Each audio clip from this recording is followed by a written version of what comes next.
Hare Krishna. Welcome to the Śrī Bhakti-rasāmṛta-sindhu discussion. So, we will start with Mangalacharan. I will share the screen.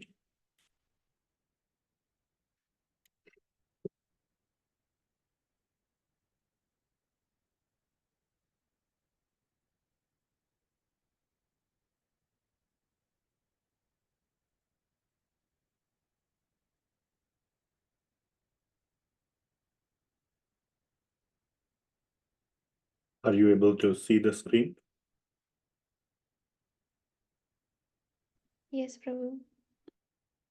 Om Jnanatimirandhasya Jnananjanashalakaya Chakshurunmilitam Yena Tasmai Shri Gurave Namaha.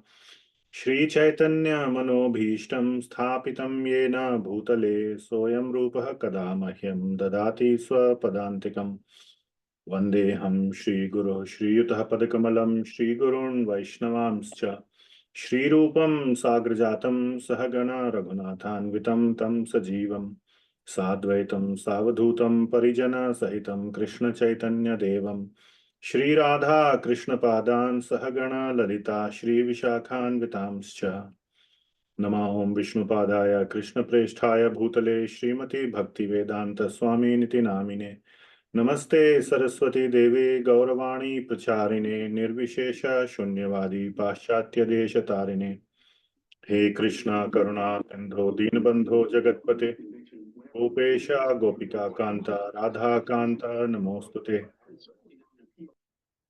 Tapta Kanchana Gaurangi Radhe Vrindavaneshwari Vrishabhanu Sute Devi Pranamami Hari Priye Vanchakalpatarubhyascha Kripa Sindhubhya eva cha Patitanam Pavanebhyo Vaishnavebhyo Namo Namaha Jai Shri Krishna Chaitanya Prabhu Shri Advaita Gadadhara Shivasadi Gaura Bhakta Vrinda Hare Krishna Krishna Krishna Hare Hare Hare Ram Ram Ram Hare Hare. Jagat Guru Srila Prabhupada ki jai. Okay. Now we will go to the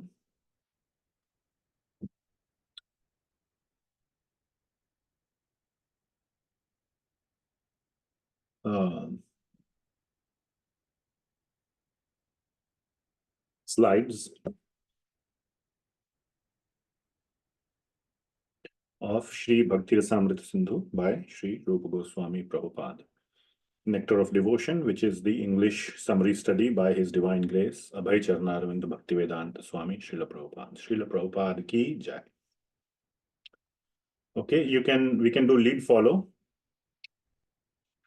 Krishna Kirtana Gana Nartana Paro Premamritambo Nidhi Krishna Kirtana Ganam Nartana Parau Premamritam Bhonidhi Dhira Dhira Jana Priyo Priyakaro Nirmatsaro Pujito Dhira Dhira Jana Priya Priyakarau Nirmatsarau Pujitau Shri Chaitanya Kripa Bharao Bhuvi Bhuvo Bharavahantarako Shri Chaitanya Kripa Bharau Bhuvi Bhuvo Bharavahantarakau Vande Rupa Sanatana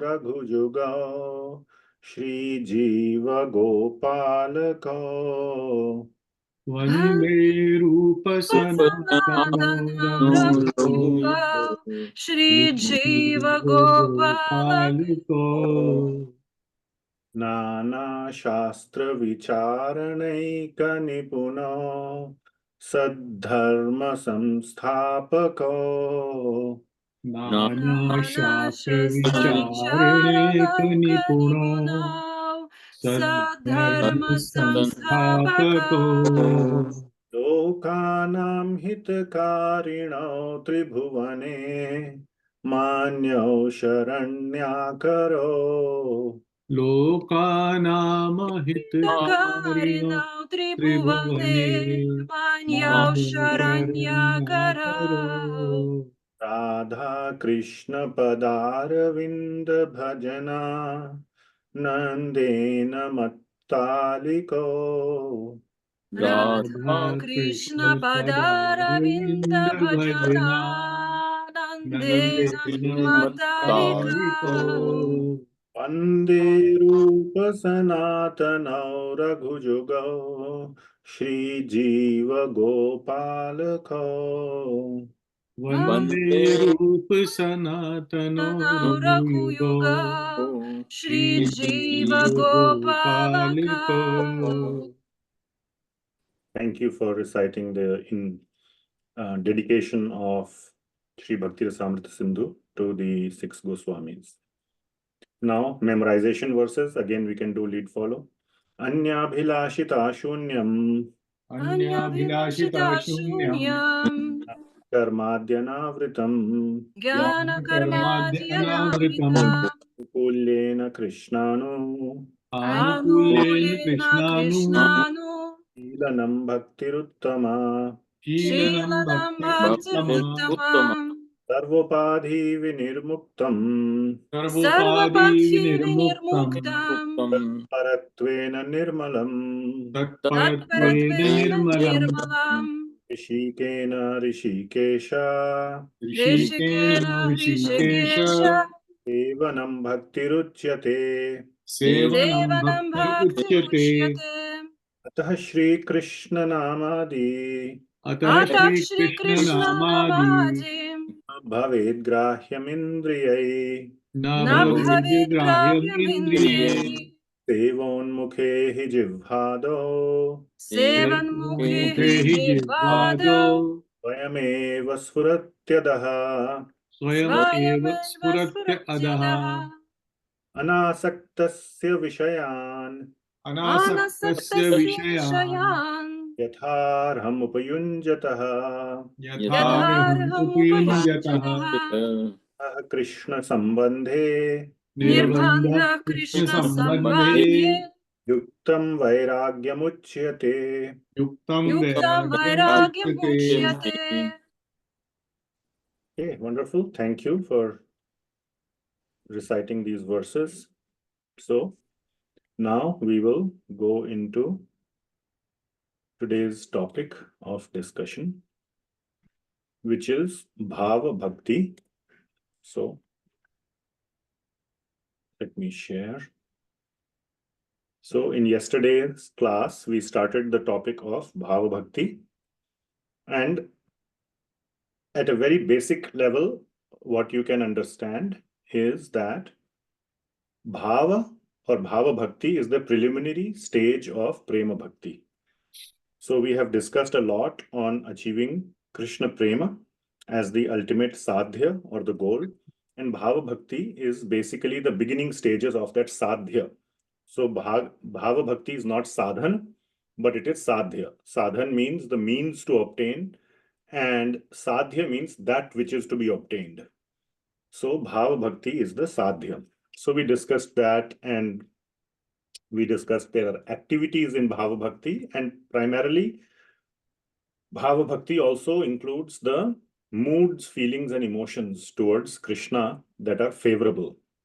And there are various moods and all, which we will discuss. And these moods are completely spiritual.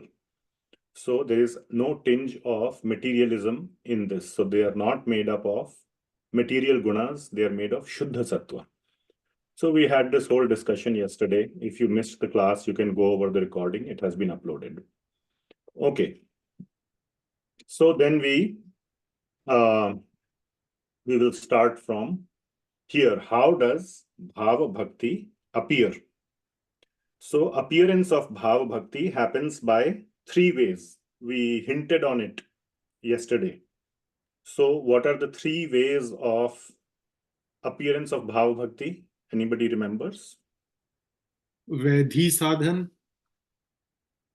and Vaidhi Raganuga Vaidhi Raganuga. and mercy of a devotee. There's nothing called Vaidhi Raganuga. I mean, okay. Sadhan, Raganuga, and mercy of a devotee. All right.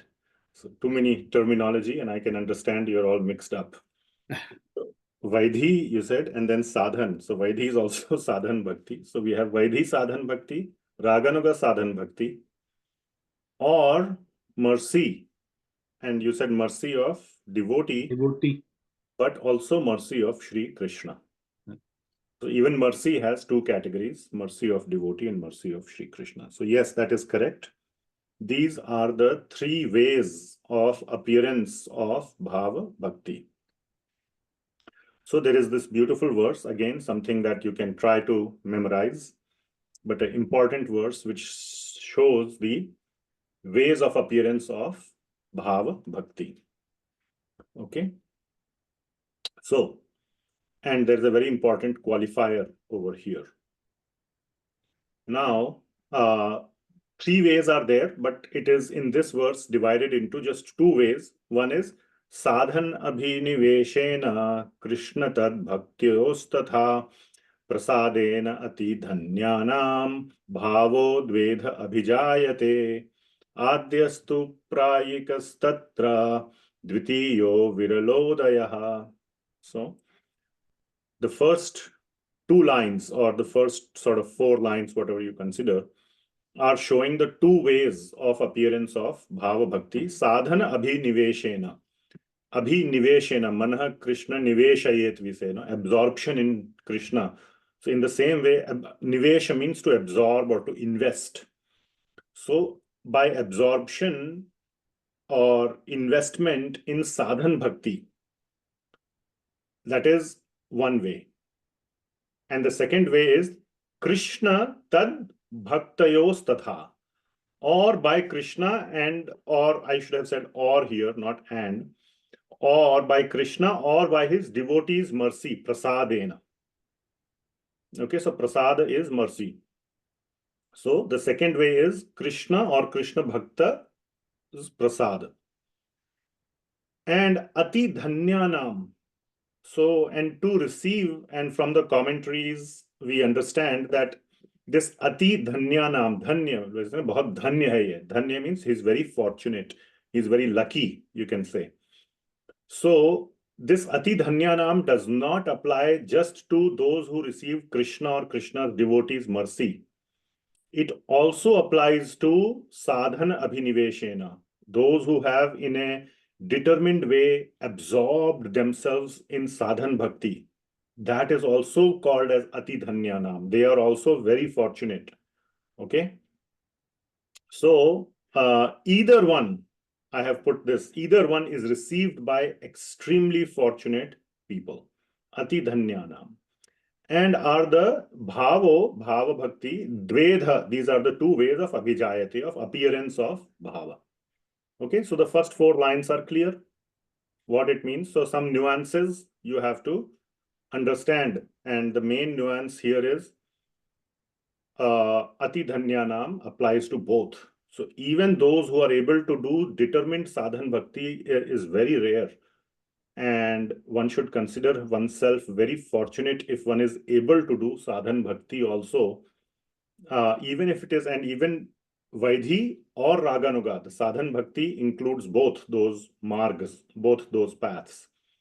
Raganuga bhakti is considered rare, but from here we understand those who are in determined way doing Vaidhi sadhan bhakti are also very rare. So after reading Bhakti-rasāmṛta-sindhuḥ so far, we sometimes begin to look down upon ourselves or those who are performing very determined Vaidhi sadhan bhakti. That is the most problematic, that should not be done. So it is very, very rare. One is ati dhanya, very fortunate to perform determined Vaidhi sadhan bhakti. Many people can start it. Okay, that is not very hard, but to come a long way. Look at, one of the easy ways to look at it, and I have been associated with Portland Temple for 20 years now. And some devotees have maintained this, whatever, not Facebook, what it is called, photos, Flickr, or something like that. I don't know. Vidag Madhav Prabhu can tell me what it is. But anyway, you look at pictures from 10 years, 15 years, even 5 years ago. So those devotees are not to be seen. Many of the crowd or the keeps changing over the years. And not because we know they have moved somewhere and they are following it elsewhere. They are just here, but it was a transient phase. They came and did bhakti for 6 months, 1 year, and then gone. So those who are fixed even in Vaidhi Sadhana Bhakti should just consider themselves extremely lucky and hold on to it. Never give it up. It is so precious and so rare. Okay. Now, the last 2 lines, Adhyastu prayikas tatra dvitiyo viralodayaha. So prayikas means, it doesn't mean it is the, one of the way can be seen as it is the normal way or it is the common way. Those are 2 ways I have seen this being translated, prayikas. I have used this word well-known way. It's not common, it's not usual, it's not normal. First of all, we are saying, Śrī Goswami is saying is extremely rare. So both are rare. So there are 2 paths told here, sadhan bhakti and by mercy or by the prasad of Krishna or tad bhakta. So what is being said here is that the first one, that is by absorption in sadhan bhakti, is the well-known way. You can say that it is the more common way or the more majority way. Because what is being said is dvitiyo viralodayaha. Virala means very, very, very rare. Exceptional. In exception cases, it happens. So the second one, that is receiving bhava bhakti by the mercy of Krishna or his devotee, is extremely rare. So it does not mean that the first one is very easy. And here we are talking about bhava bhakti. Now, who can tell me what is the proof that even the first one is very rare? Now, one proof is right here because it is being said ati dhanyanam. There is another very strong proof that it is very rare or hard to get.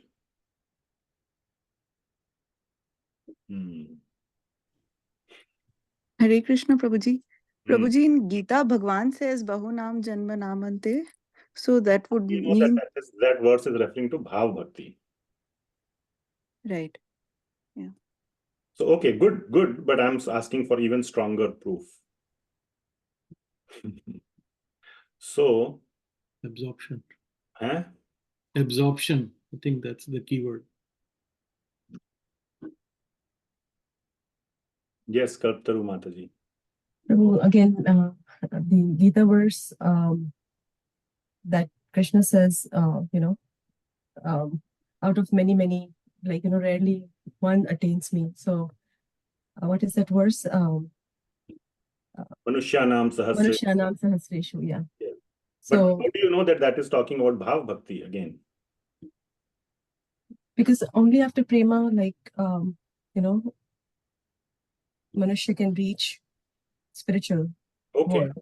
Okay, very nice. Only he must have crossed Bhav and prema. So that's what I'm relating. Yeah. Okay, fine. All right. Even good points. I'm not saying there's any thing wrong with this. These are all good points. Bahunam Janmanamante Manushyanam Sahasreshu. So how many of you remember in Samanya Bhakti, we discussed the 6 characteristics of Bhakti. What are they? How it starts? Kleshagni Shubhada.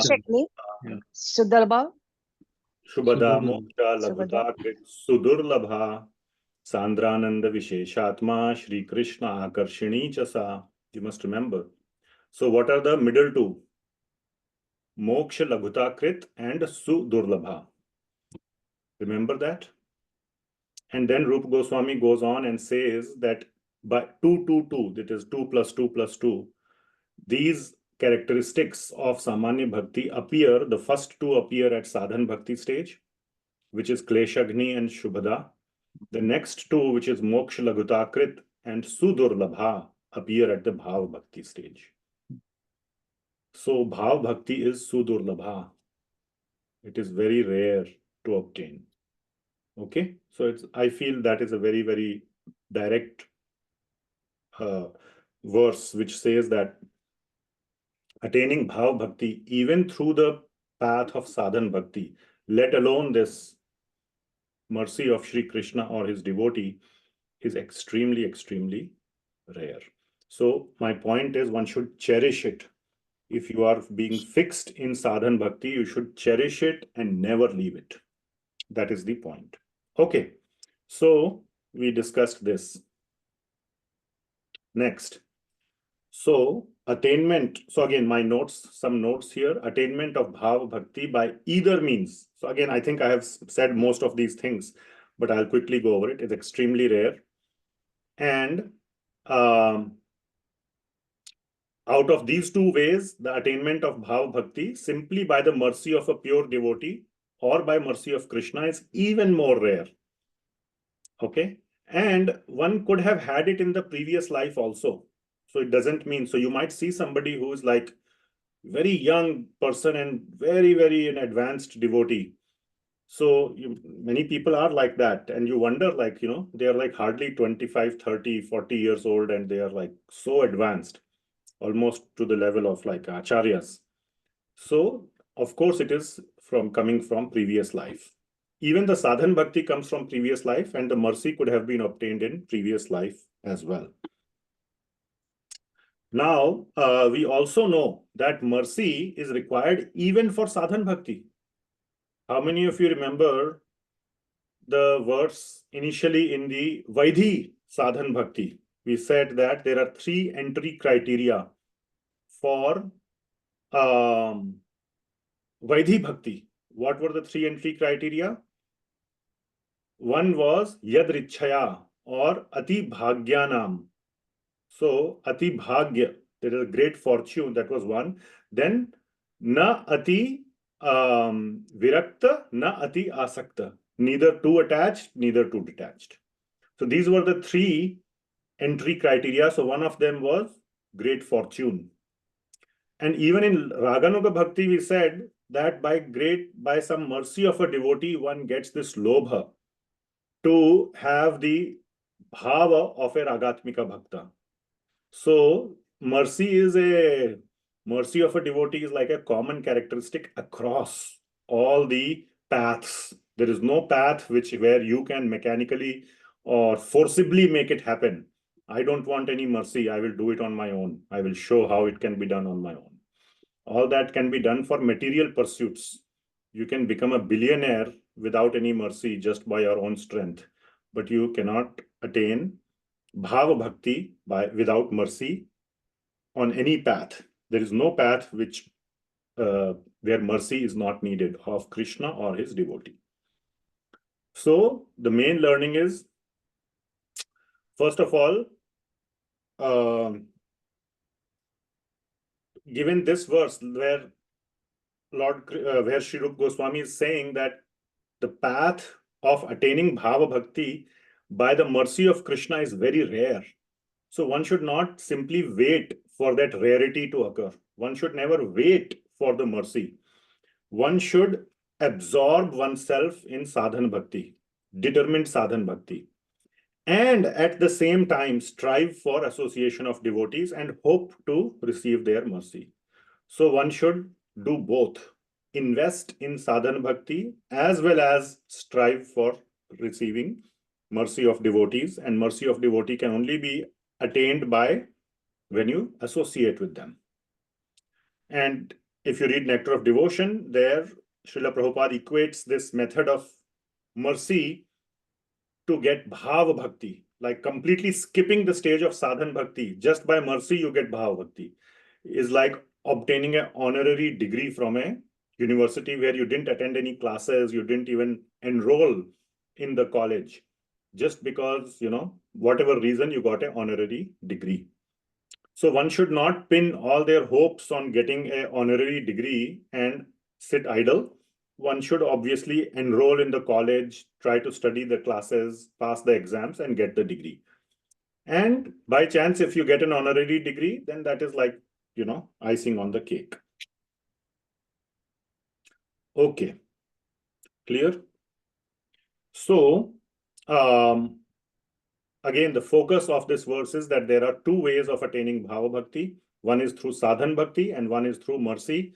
Sadhan bhakti is the more well-known way, and by receiving the mercy of a devotee, when you can skip the entire sadhan stage. Remember here, the mercy causes one to skip the sadhan stage. Or not skip it, but you started off but didn't complete it.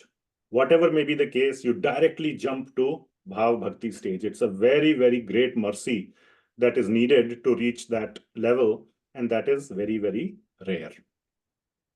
Okay, now coming to two ways of attaining bhava from sadhan bhakti. So now we will do detailed analysis of these two ways, sadhan and mercy. And analysis will follow. So let's follow through with the analysis. Okay, so first is through sadhan bhakti. Now within sadhan bhakti, there are two ways. What are those two ways?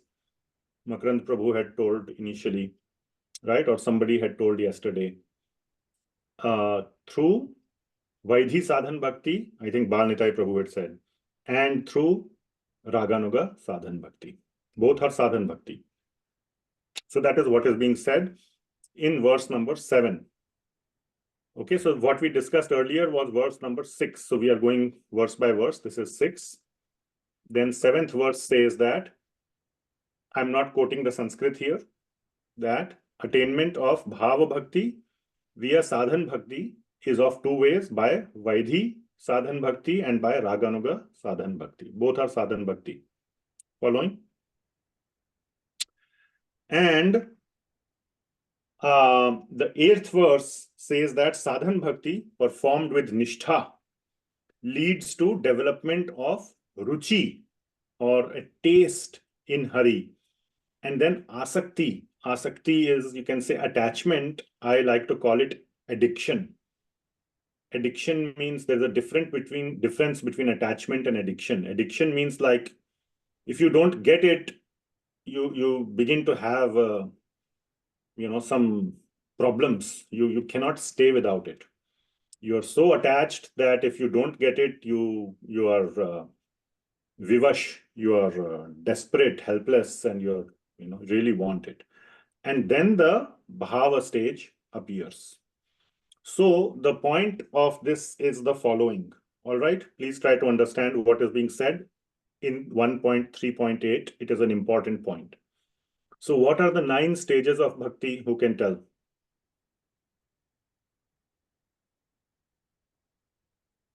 The 9 stages of bhakti are Adau Shraddha. So Shraddha, Sadhu Sangha, Bhajana Kriya, Anartha Nivritti, Nishtha, Ruchi, Asakti, Bhava, and Prema. So these are the 9 stages. So when the Bhava is being discussed here, or these are the 9 stages, and the 8th stage is Bhava. Through Sadhan Bhakti, please try to understand this, because this could be a question you may have in your mind. We have studied so much in every ISKCON class or every other ISKCON class you go to, not only ISKCON, Gaudiya, Vaishnava or Vaishnava classes. These 9 stages of devotional service of bhakti will be described. Shraddha, Sadhu Sangha, Bhajan Kriya, Anartha Nivritti, and so on. And last comes Bhava and Prema. So this Bhava Bhakti, or when one attains that Bhava, is the same thing we are studying here, Bhava. And Sadhan Bhakti, through your Sadhan Bhakti, you come to the stage of Anartha Nivritti. So then, and when you become fixed, determined in your Sadhan Bhakti, all right, that is the stage of Nishtha. Then what happens to Ruchi and Asakti? What happens there? Where did those two go? Because if Sadhan Bhakti, you get Bhava Bhakti. From Sadhan Bhakti, you get Bhava Bhakti, correct? What happened to those two intermediate stages of Ruchi and Asakti? So in this verse, Sri Rupa Goswami is clarifying, you still have to go through that. So it's not like a binary jump from Sadhan Bhakti to Bhava Bhakti, as in like going from Nishtha or Anartha Nivritti to Bhava. It's a gradual development. There's not like a clear boundary line. So you still have to go through the development of Ruchi, Asakti, and then Bhava. So there is no incompatibility. We are not talking about two different things when it is said sadhan bhakti leads to bhava bhakti, and then there are these 9 stages. One could get confused. What is the mapping between the two? So here, Sri Rupa Goswami is describing the mapping between the two. That sadhan bhakti takes one almost to the stage of nishtha, and bhava bhakti is there. That is the attainment of bhava. But when you begin bhava bhakti, or you are almost very advanced in sadhan bhakti, that is when you are in the stage of ruchi and asakti. So ruchi and asakti are definitely there. It's not like they are in some alternate path to bhava. It's the same thing. It's the same path. I hope it is clear what I'm trying to say. Okay, now 2 more bullets. These are not in Acharya commentaries. These were prompted by a discussion between me and Balnitai Prabhu. So I did some reading up, some listening to classes, etc. So bhava that is obtained by Vaidhi Marg and Raganuga Marg. So at one place I found that there is a difference. It was said, I have to note that source. There is a difference in the mood or in the bhava of bhava bhakti attained through Vaidhi versus Raganuga. And what is the difference? No surprises. In Vaidhi Marg, the bhav that is obtained through Vaidhi Marg, that bhav is mixed with Aishwarya Gyan. And we have discussed this at length during the Raganuga discussion. And the bhav that is obtained through the Raganuga Marg is free of Aishwarya Gyan of Krishna. All right. So that is my understanding. If anybody has a strong reference to this, then I would love to hear. Okay. Now there are a bunch of evidences. So evidence of bhav arising from Vaidhi Sadhana. Okay, are there any questions? There's some questions.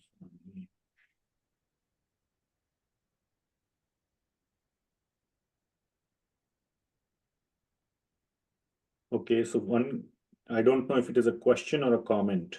I would appreciate, Sai Prabhu, if you can prepend your text with the word questions or comment. You've mentioned that Krishna is reluctant to give his close bhakti easily because that allows controlling him. That is true. And that is also the reason why it is sudurlabha, very rarely obtained. So that's probably a comment. Okay, next one. You mentioned yesterday that meeting or being together with Krishna in person happens in spiritual world. Well, okay, I'll keep going. So in this world, how are people to find meaning? I have always wondered, isn't everyone mad and trying to bang their head on the wall as their best friend is missing? So, okay, meeting Krishna, when I said, as in meeting Krishna in the in his full spiritual form. There are so many cases where devotees see Krishna, for example, in their heart. That is exactly what Narada Muni also had. He had one darshan of Sri Krishna in his heart. So you might have heard, I don't know, there is a very important class that Hari Parshad Prabhu gives, and I have heard it many times, because the darshan of Sri Damodar. It is also on his YouTube channel. You can go and listen to it. That especially in Kali Yuga, it is specific to Kali Yuga, how one can have darshan of Sri Krishna. So mainly it happens in the heart, and you cannot miss it. It's not like some kind of a dream or some imagination or something. What he says is that you will know it when you get that darshan. You will not, there will be no doubt in your mind, this was the real darshan of Sri Krishna I had in the heart. And he quotes many references. There is this beautiful song, Mana Mana Mandire, that in the heart, is the temple where the Lord will appear. Then there are those beautiful verses of Damodar Ashtakam that we sing from in the month of Kartik, and it goes like Manasya Virastam Kimanyai. So that may the Lord appear in my manas, in my mind or in my heart. So and there are many other references. So there is no banging your head. There is no the Lord doesn't leave one hanging. He definitely gives the darshan, but that's the more common way. It doesn't mean that the Lord does not give his full personal darshan like he gave to Dhruva Maharaj or others in the Kali Yuga. It is also said that Srila Prabhupada got one darshan of Sri Krishna. So not in the heart, but more direct. So I think that is what you are asking, and I have tried to answer. Okay. All right. We will go forward. Okay. So the whole discussion right now is how does bhava arise in the heart of a devotee? Because bhava is primarily a function of the heart, moods, feelings, and emotions. And the actions part is also there, which is a result of having that bhava. Because of that bhava, one does certain actions. So, but mainly it is in the heart. So how does bhava bhakti or bhava arise? So the first one is from sadhan bhakti, and especially we will discuss Vaidhi sadhan bhakti. So the example that is given, and there are 3 verses in which this example is given of Narada Muni. So it's the prime example of the arising of bhava bhakti through Vaidhi sadhan, through Vaidhi bhakti. So the evidence that is given is that of, so we'll go through some of these verses and I will, tee out, or I will some important points. The story of Narada Muni in the 5th chapter of 1st canto starts in the 4th chapter with his lamentation or that hollowness or feeling of disappointment even after writing all the Vedas and all. Then Narada Muni comes to Vedavyas and then tells his own story. And that is in the 5th chapter. So 26th verse and 28th verses are quoted. And in between, Śrī Goswami says that the 26th verse, so from the 26th to the 28th verse is described the progression of Narada Muni in his previous life from bhava to prema stage. All right. So that is what is there in the Srimad Bhagavatam. 26th verse, Narada Muni, the boy, is in bhava stage. 28th verse, he is in the prema stage.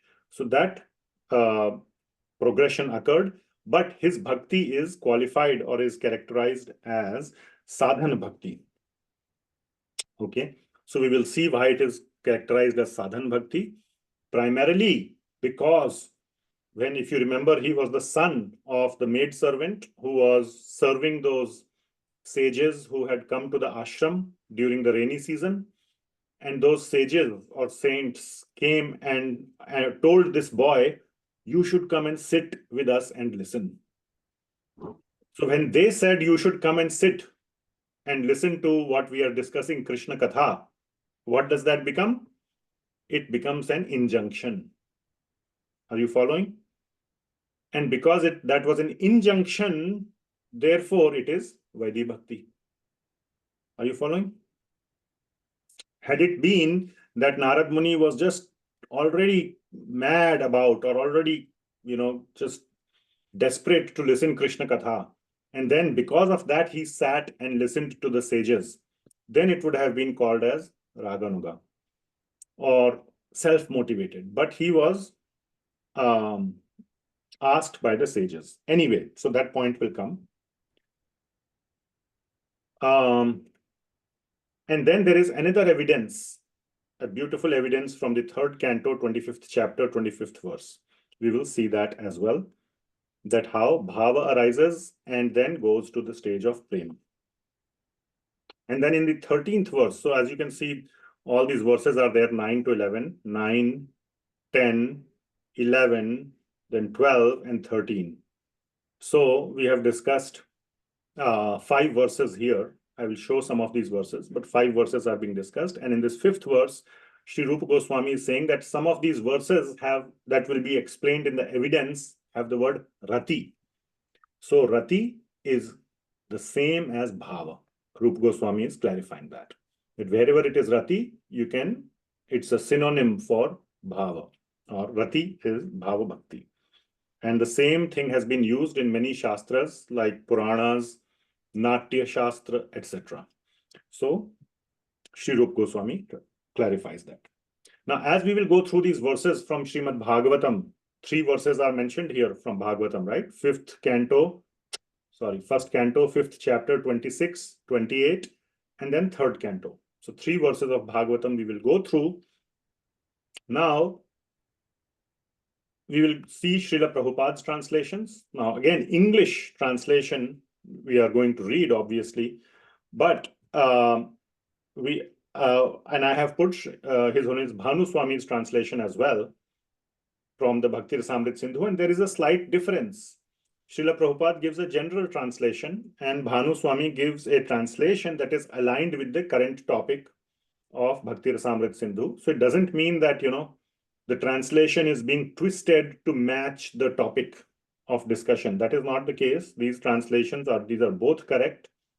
And there are multiple translations that are possible. So we have to accept what our acharyas have given us.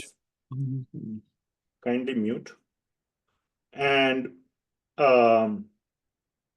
each verse of the Bhagavatam can be used as evidence in different contexts. So depending upon the context or the topic of discussion, a particular way of translating needs to be accepted. There is nothing wrong in this process. All right, so we'll go to the first one. And this is the verse. I won't go through the Sanskrit, the detailed one, because it will take too much time. So as you can see here, this is Srila Prabhupada's translation, and this is Bhanu Swami's translation. They are slightly different. So also in the verse itself of Bhagavatam, I saw that I have like 5 or 6 different versions of Srimad Bhagavatam, and these 2 words have been used like 50-50, ruchi or rati, ruchi, rati. So in Veda base, you will see ruchi. Now I have 1 or 2 other Bhagavatams where the word rati is used. So, but still they are interchangeable. There is no problem, is what I'm trying to say. So don't get psyched up if you look at Veda base and say, oh, Prabhuji, it's not rati or bhava, it's ruchi, and it's, the sky is falling and everything is wrong. That is not the case, okay? So they mean the same thing. Okay, so we'll go through through the translation by Bhanu Swami. So let us see. We'll go one by one. Ainesa Mataji, can you read this one? At the bottom one? Yes. O Vyasadeva, in that association and by the mercy of those great Vedantists, I could hear them describe the activities of Lord Krishna. This became very attractive, ruchi. My taste for hearing of the personality of Godhead increased at every step. Thus, listening attentively, asakti, rati, for the Supreme Personality of Godhead appeared. Very nice.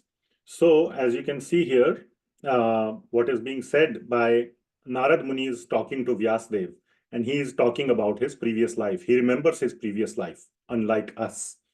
So, and he is telling that first he started by the mercy of the Vedantists, and then Shravan, he could hear he heard those activities of Lord Krishna.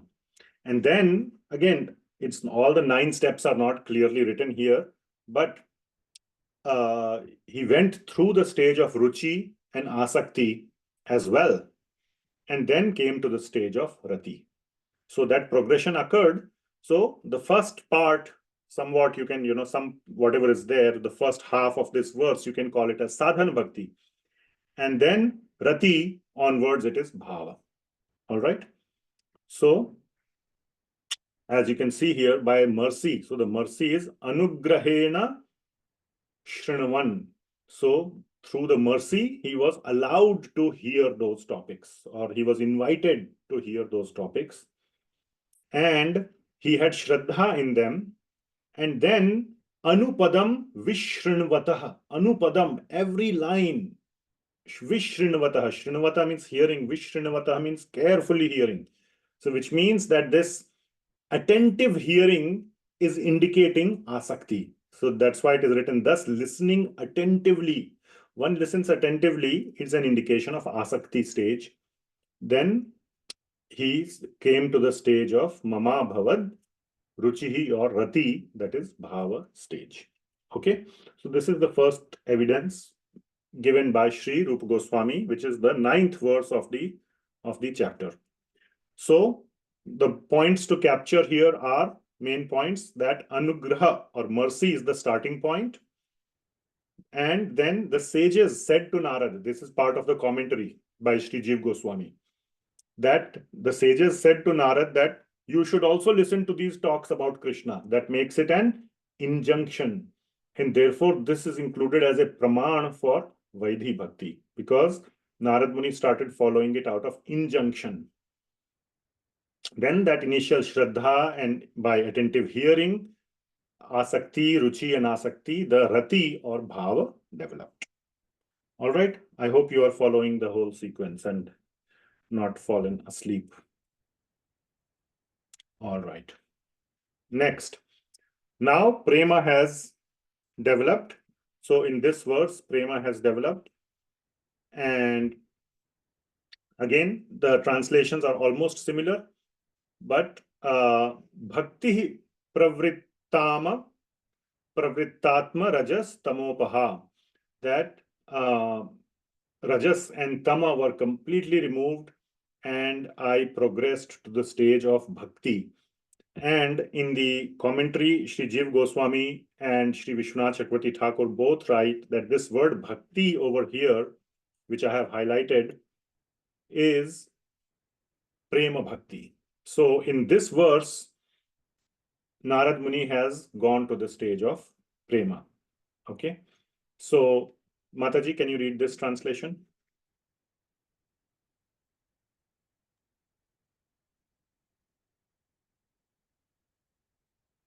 Second one.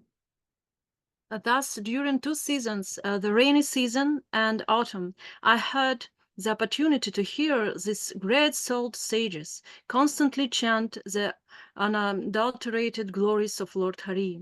As the flow of my prema appeared, the coverings of the modes of passion and ignorance vanished. Okay, thank you. So this is how, now this is the 28th verse and previously was 26th. So from bhava to prema occurred by immersion in the process of hearing with asakti to the sages.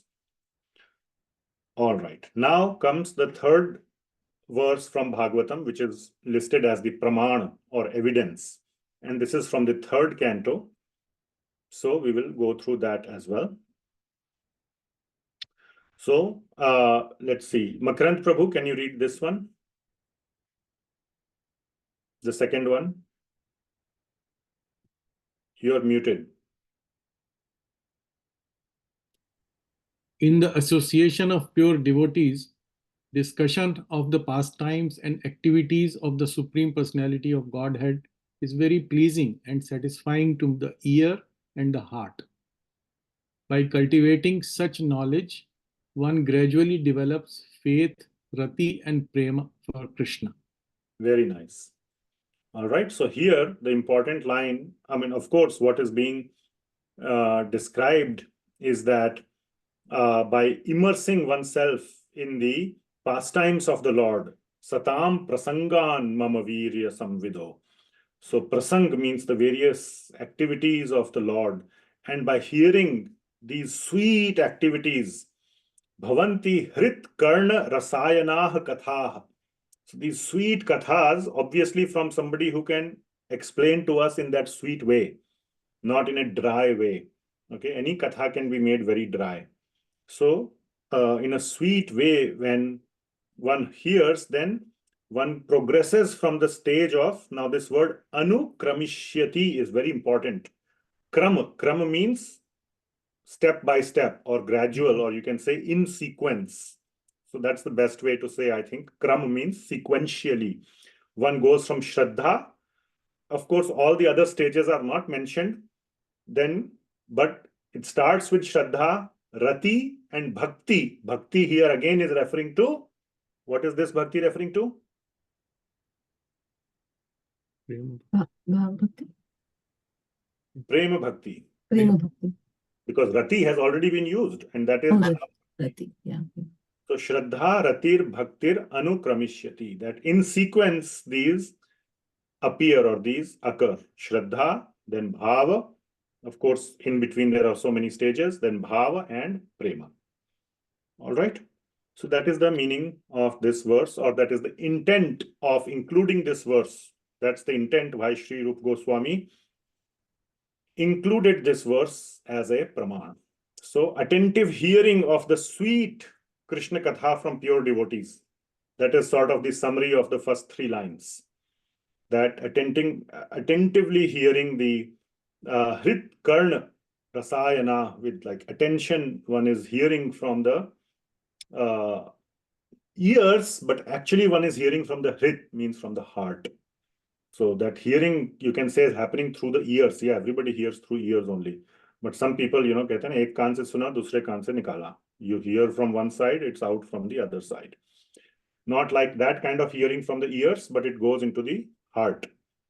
So that kind of sweet hearing, attentive hearing causes Shraddha, Bhava, and finally Prema Bhakti to appear in sequence. Anukramishati is very important that this happens in sequence. So this is an evidence. All right. Let us see who is awake. What are we discussing here? Why is this verse here? What's the purpose? Evidences. Evidences. Somebody else, evidence of what?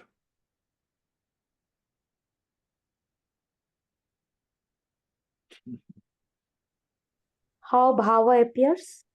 From Vaidhi. How Bhava appears from?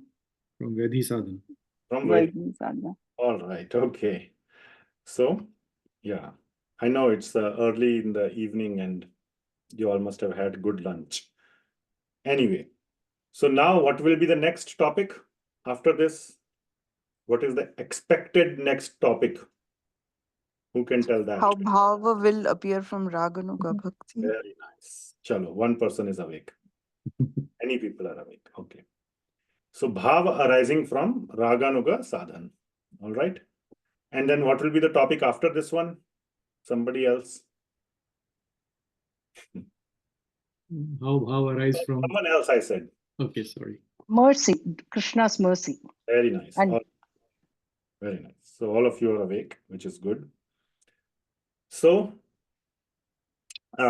this is the evidence of Bhava arising from Raganuga Sadhana Bhakti. So there you can see here a nice girl dancing. So this is from the Padma Puran, and this is the 14th verse of Śrī Bhakti-rasāmṛta-sindhuḥ, chapter 3, 1.3.14. A young girl, her name is Chandrakanta, which has been described in some of the commentaries. A young girl having great joy in her heart and being very enthusiastic to dance. I'm just quoting the English translation, okay? Spent the whole night dancing to please the Lord Sri Krishna.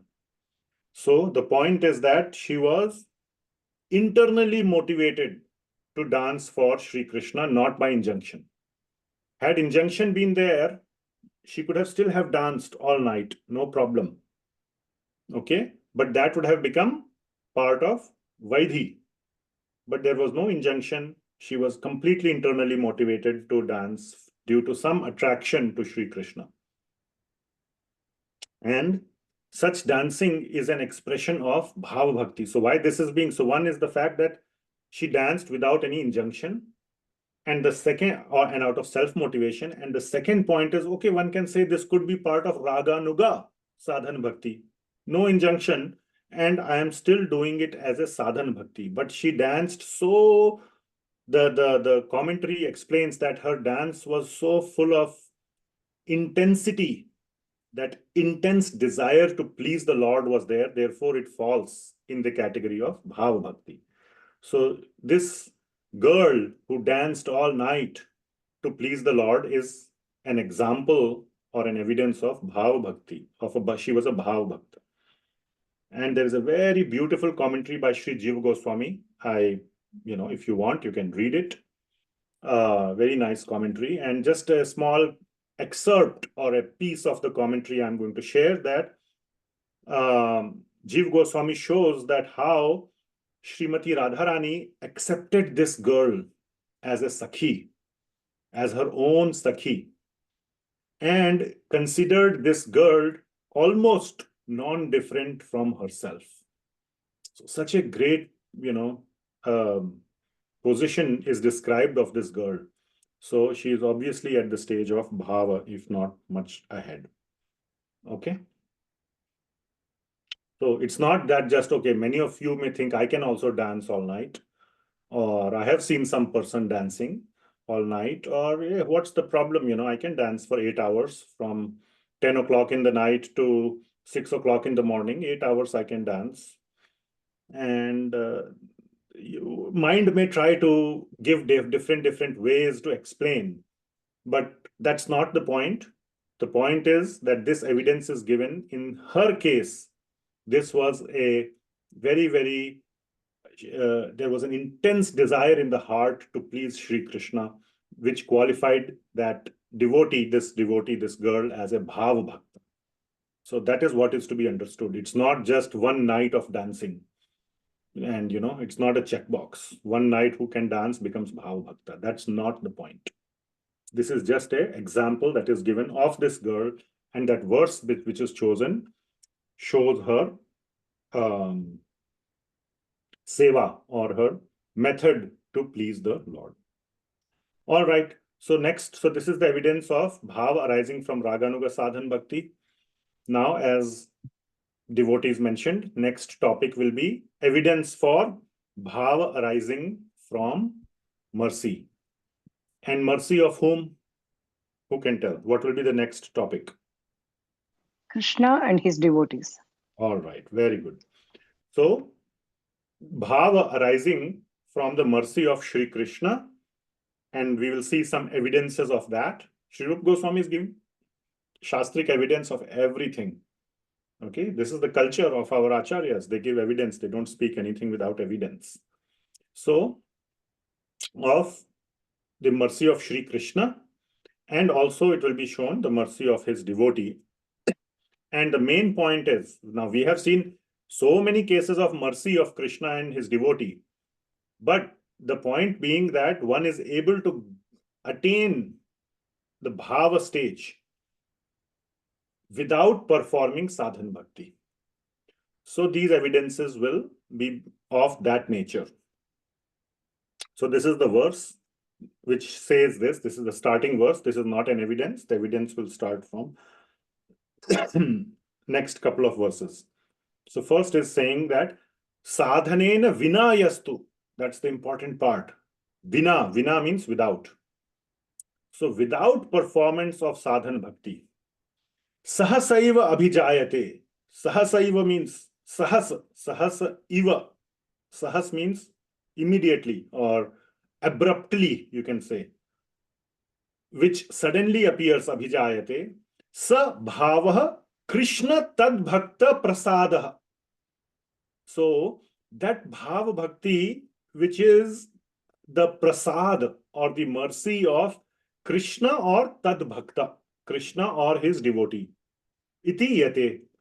That is to be known, that this bhava bhakti is of that nature which appears due to the mercy of Krishna or his devotee without performing sadhan. Sadhanena vina. So here is the translation by Bhanu Swami. Medha Mataji, could you read this, please? If possible.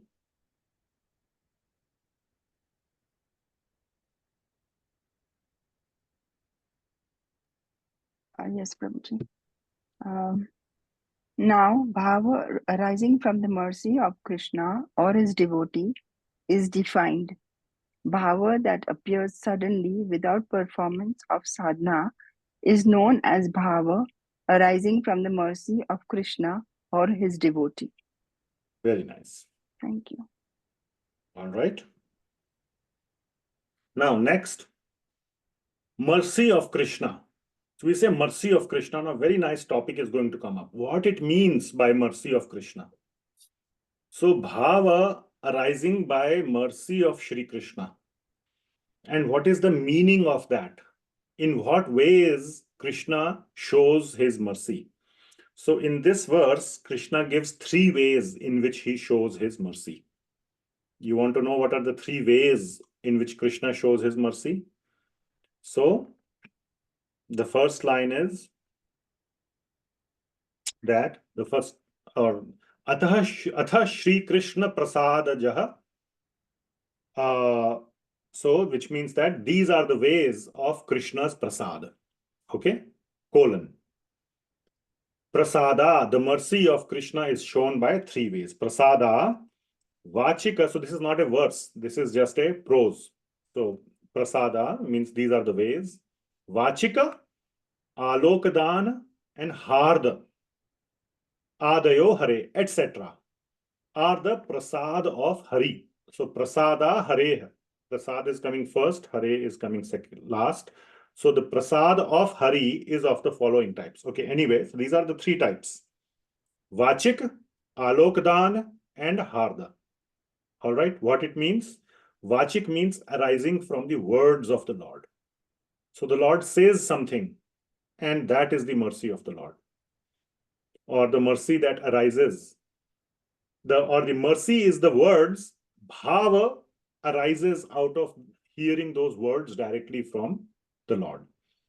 Then alokdan. Alokdan means bhava bhakti that arises from the direct presence of the Lord or by directly seeing the Lord.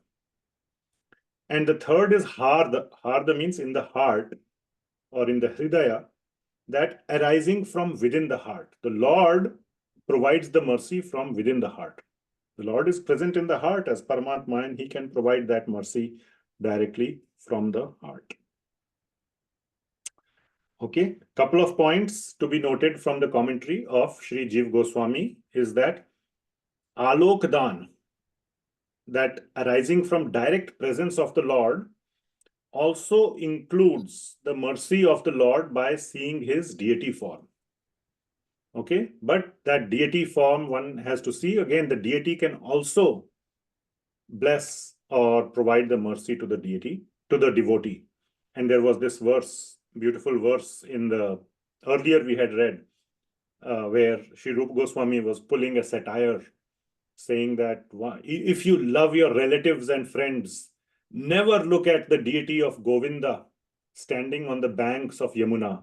Because if you ever look at that deity of Govinda, you will forget your family, friends, and relatives.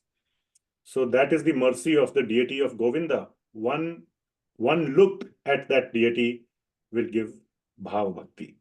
So the point here is that alokdan includes not only the mercy coming from the Lord directly, but also Lord's deity. Another point is that mercy coming from dham. Now one can say, okay, we have discussed Lord's mercy and we have discussed his devotee's mercy. Sometimes some objects or places, name, place, thing, we say, right? Nouns. So name or person, place, thing, whatever. So there could be place or thing also. Person to theek hai, it's fine. Krishna is a person, his devotee is a person. What about place and thing? So mercy given by dham or other items related to the Lord are included within the mercy given by the devotees, which will come next. Again, this is a very detailed analysis, all right? You know, I hope you are relishing it. It's not boring, but it is the detailed analysis. The fundamental concept was covered in the beginning, which is that bhava bhakti can arise through the Vaidhi Sadhana stage, through Raganuga Sadhana stage, by mercy of Krishna and by mercy of Krishna's devotee. So if you break it down, we break it into 4 categories like this. So right now we are on the 3rd category, which is Bhava Bhakti arising by mercy of Krishna and with evidences and deeper understanding. That's where we are, and we are doing this, and not we, Sri Rupa Goswami and Sri Jiva Goswami and Sri Vishwanath Chakravarti Thakur have done this analysis. Okay, so what are the 3 ways? Vachik, Alokdan, and Harda. So now evidences of each of these is being given by Sri Rupa Goswami. So Vachika from Naradiya Puran. So let us see. Shalu Mataji, can you please just read this translation? Sure, Prabhuji. Lord said to Narada, O best of Brahmanas, may you have undeviating bhakti, bhava for me. That bhakti is the crest jewel of all auspiciousness and is full of eternal bliss. Okay. Yeah, you can stay unmuted. There are more that I will ask you to read. So here Narada Muni is basically, the Lord is speaking to Narada Muni, and he is by his words, he is giving the mercy to Narada Muni. And he says these are his words, that may you have undeviating bhava for me. So just by his words, Narada Muni gets the bhava. All right. Then comes the evidence for Alokdan, or by the presence of Krishna. This is an evidence from Skanda Puran. Go ahead. When they saw Krishna, who appeared like nothing they had seen before, the hearts of the residents of jungle melted, and they could not take their eyes away from his form. So Jangala. Jungle.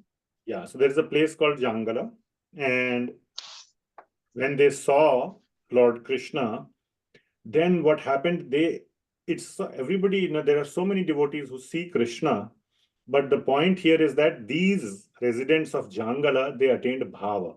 And how that is shown here is because their hearts melted. They had these symptoms of bhava appear in them immediately. And again, the understanding is that these residents of Jangala had not performed sadhana bhakti. Just by seeing the Lord, immediately the symptoms of bhava appeared in them. All right. And then Harda. Harda means the mercy of the Lord that arises from within one's heart. And this example of this is given of Sukadev Goswami. Sukadev Goswami is the son of Vyasadeva. So this verse is being in Shuka Samhita, it is there and quoted by Sri Jiva Goswami. Narada Muni is telling Vyasadeva that your son Shukadeva is so fortunate. Okay, let us read this. First read this and then we'll go through it. Oh, Badrayana. Badrayana is Vyasadeva, another name for Vyasadeva. So Narada Muni is telling Vyasadeva the following. Go ahead. O Badrayan, you have given birth to a great devotee as your son. Without sadhana, which brings about the goal, Vishnu Bhakti has appeared within his heart. Yeah. So the point is that, and Sri Jiva Goswami is explaining this in the purport, in his commentary, in the Durgam Sangamani Tika of this verse, of the 20th verse. He explains that Sri Sukadev Goswami obtained Bhava Bhakti directly as an embryo. Now, as an embryo, he cannot perform any sadhana bhakti. He cannot do chanting. He cannot hear Bhagavatam or, so many other. Now, you can hear Bhagavatam. Another example will come of Prahlad Maharaj. He heard from Narada Muni. So, but at least there is no evidence that when Sukadev Goswami was in the womb, he did not perform sadhana. He did not have any vision. He did not see the Lord. Unlike Parikshit Maharaj, if you remember, he saw the Lord when he was in the womb of Uttara. The Lord came and saved him from the Brahmastra of Ashwatthama. So he got the vision of Lord in the womb. No such evidence is available that Sukadev Goswami saw the Lord. He did not hear the words of the Lord either. So Jiva Goswami is writing in the commentary that the understanding is that he got this, and as soon as he came out of the womb, he was a perfect devotee, not only bhava, but even ahead of that stage he was. So where did this arise from? This must have arisen from within the heart.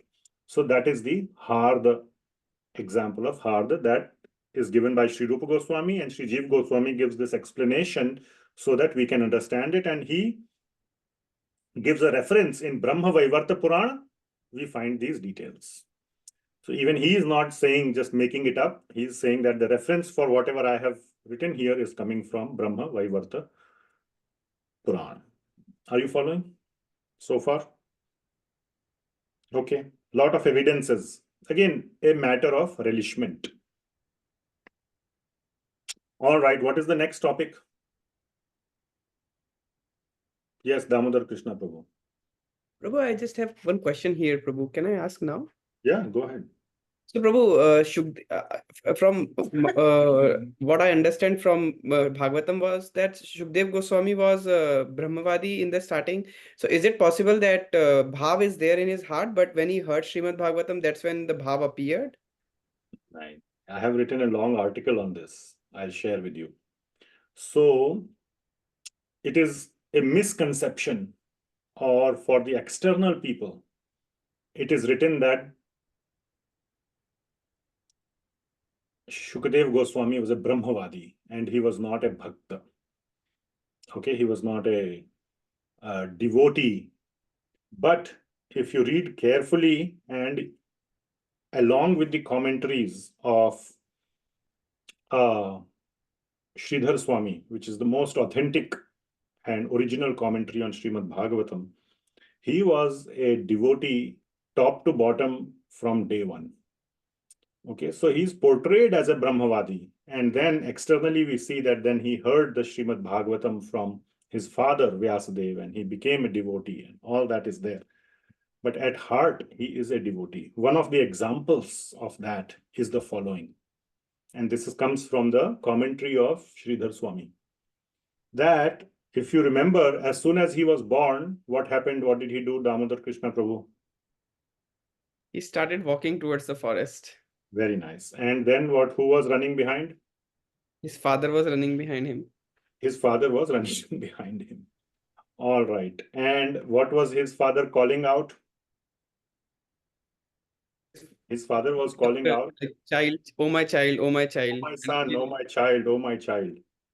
And was Sukadev Goswami responding? No, only the trees were.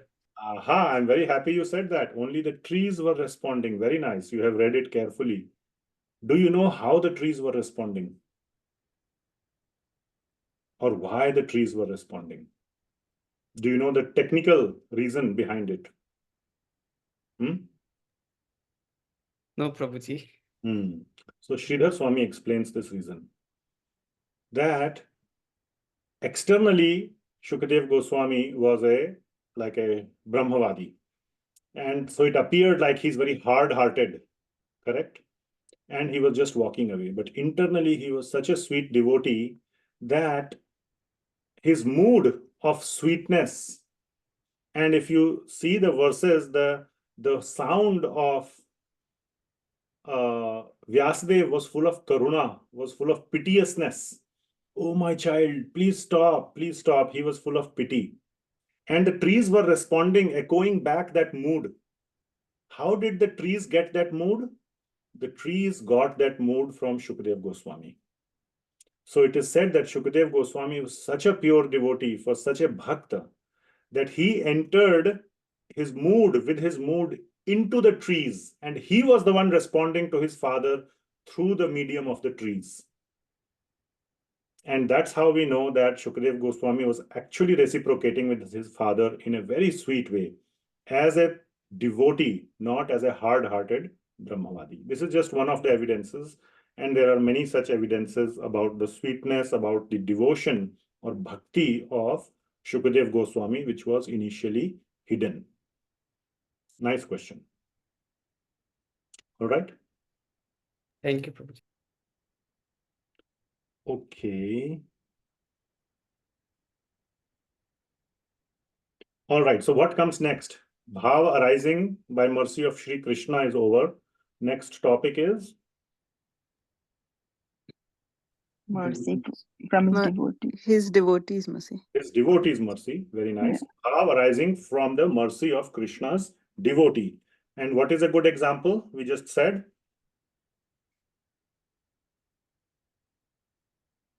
Narad Muni. Narad Muni. Narad Muni is in many episodes. So Narad Muni in which episode? And the sadhu that he served when he was small That in is previous life. Vaidhi Bhakti. Okay. So now comes the episode of Prahlad Maharaj. So he received the mercy of Narad Muni. Prahlad Maharaj received the mercy. Now Narad Muni has changed roles. Earlier he was the recipient. Now he is the giver. So he is the giver of the mercy as a pure devotee of Sri Krishna to Prahlad Maharaj and also to his mother Kayadu when she was pregnant and she was, she was kidnapped by Indra, the devatas, and they thought we will kill her. And therefore this Hiranyakashipu and his son, both, not Hiranyakashipu, but at least his son will not be born. And we only have to deal with the father. Otherwise, the son will be as bad as the father, and we have to deal with the next generation also. So they wanted to at least get rid of the next generation. Then Narad Muni rescued Hiranyakashipu's pregnant wife Kayadu, took him to his hermitage, and narrated Srimad Bhagavatam to her. And through that process, even Prahlad Maharaj heard it in the womb. So he got the mercy of a pure devotee, Narad Muni, through the womb. And as soon as he was born, he was a pure devotee. He did not do any sadhan bhakti at his level. He was bhava bhakta or prema bhakti, premi bhakta from day one. So that is what is described here. And this is the verse, and the last line of the verse says, Yasya Naisargiki Ratihi. That his Rati to Krishna was Naisargiki, or it came from mercy. Naisargiki means through mercy. Naisarga means mercy. So that Bhava or that Rati was Naisargiki, which means it arose or it was a product of, the cause was mercy of Narad Muni. All right. Okay. Surya Prabhu, can you please read the translation? Yeah. Who could list the innumerable transcendental qualities of Prahlad Maharaja? He had unflinching faith in Vasudeva, Lord Krishna, and unalloyed devotion to him. His rati to Lord Krishna was a Naisargika through mercy. Although his good qualities cannot be enumerated, they prove that he was a great soul, Mahatma. Very nice. Okay. So Sri Rupa Goswami clarifies in the next verse, 22nd verse, that favor or Naisarga was granted to Prahlad Maharaj by Narad Muni, and this created his devotional impressions. So basically the bhakti in the heart of Prahlad Maharaj was given by, or was awakened by, Narad Muni's mercy. Thus his rati was called Naisargiki, or through mercy. Okay. More examples are given of mercy of Krishna's devotee. Bhakti arises. And another very, very famous example is that of Mrigari, hunter. So he was a hunter who was killing animals, and not only killing, but like half killing animals. Very, very cruel hunter. And Narad Muni came to him and just by the presence or by the mercy of Narad Muni, immediately he became a Bhava Bhakta. So he did not perform any sadhana. He was in fact performing abominable, sinful activities. To such an extent, he became a devotee that later on, he would not even he would keep not even walk properly. He would first look if there are no ants on the ground and then put his foot. So like that, like Jad Bharat, he was looking for the ants, and in the same way, this Mrigari hunter, Mriga Ari. So Mriga means a deer, Ari means his name was Mriga Ari. Ari means a what you call? Dushman. What will you call in English? Enemy. So enemy of the animals, that was his name. So from that he became a devotee just by the mercy of Narada Muni. So in the Skanda Puran, it is said that, oh Narada, yeah, Renuka Mataji, can you read?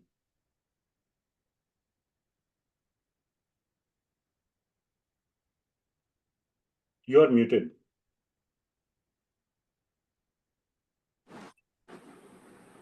Hare Krishna. Another example, Narada Muni delivers a hunter Mrigi, Skanda Purana. Parvata Muni to Narada, O Narada, you are noble. By your mercy, the hunter, though low in nature, immediately developed goosebumps and attained Rati for Lord Achyuta. Hare Krishna. Thank you, Prabhuji. Okay. Okay, now evidences are done, and we go to last portion of this section in Bhava Bhakti. So what section is going on? The overall section that is going on is how Bhava Bhakti appears, right? So Bhava Bhakti appears through two ways, Sadhan Bhakti or through mercy. Sadhan Bhakti has two categories, through Vaidhi and Raganuga Sadhan Bhakti, Bhava Bhakti can appear, and through mercy of Krishna or his devotees. So we studied that whole topic, all right? And now it is said that the last verse in that section says that according to the different types of devotee who have in this section of mercy from the devotee, who give the mercy, the different kinds of bhava appears in the recipient. Okay, and there are basically, and this is a segue into the next section of Bhakti-rasāmṛta-sindhuḥ, which is the southern ocean, basically the various details, but we will not cover that as part of Bhakti Shastri, but the details will be present there, that Bhava Bhakti or this Bhakti is in 5 different rasas or 5 different bhavas: Shanta, Dasya, Sakhya, Vatsalya, and Madhurya. You understand this. Shanta means neutral, Dasya means in loving servitude, Sakhya means as friendship, Vatsalya means as a parent of the Lord, and Madhurya means in a amorous or a conjugal relationship with the Lord. And these will be explained later in the Bhakti-rasāmṛta-sindhuḥ. So that completes one big section of Bhava Bhakti. And it's almost 5:30. So let's continue for 10-15 more minutes, and we will. This next section is my favorite section of, very favorite section of this chapter. So this section is called the 9 reliable symptoms of a Bhava Bhakta or Bhava Bhakti. All right. So you want to see the 9 reliable symptoms. So what are the reliable? So why we say 9 reliable symptoms? Because the previously described symptoms, what are the some of the symptoms previously described? Okay, let us see. I think there are some questions or comments. Any questions at this point before we start this next section? Okay, there are a couple of questions here on the chat. I will read.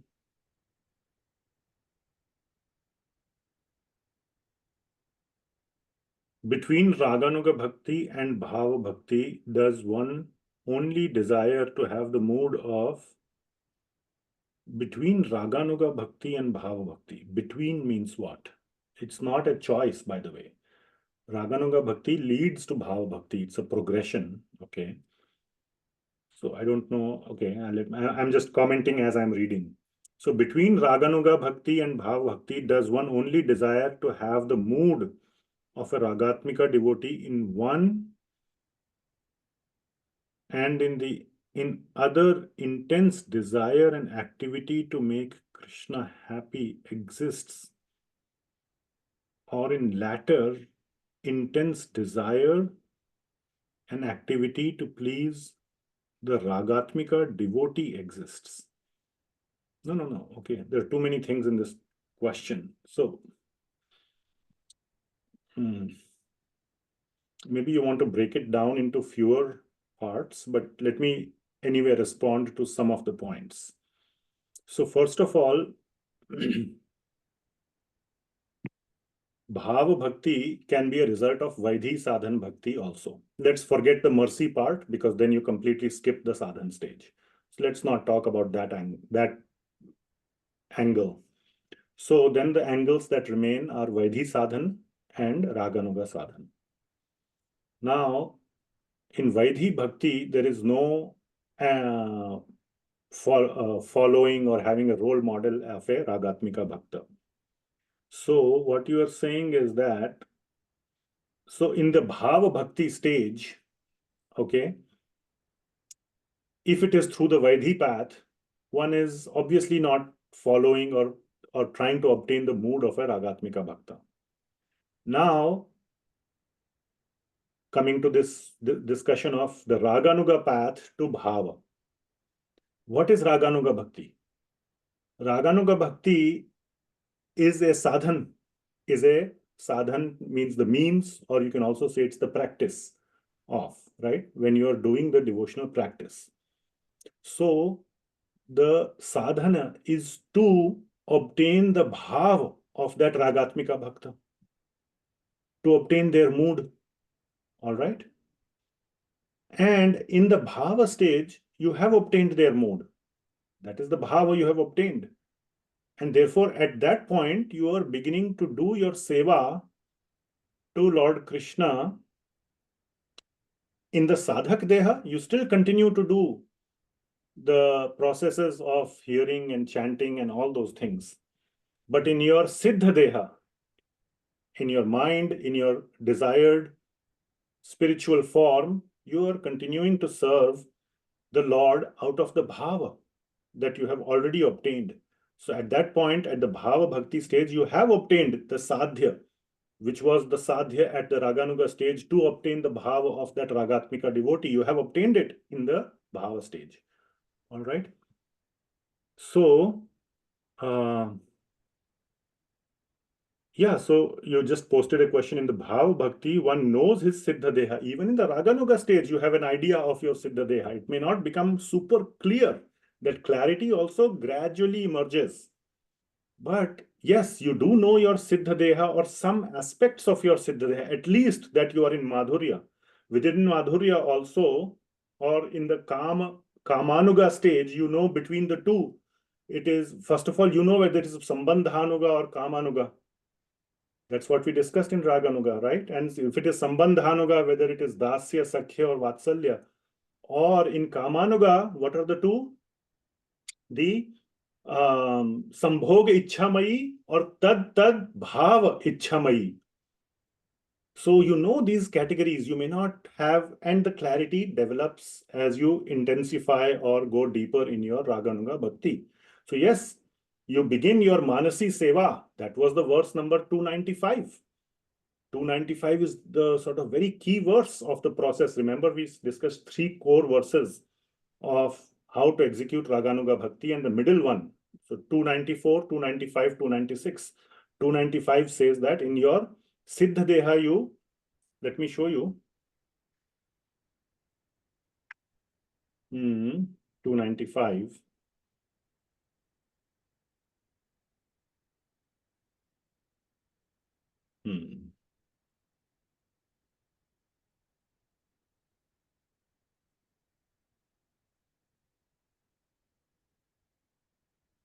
Yeah.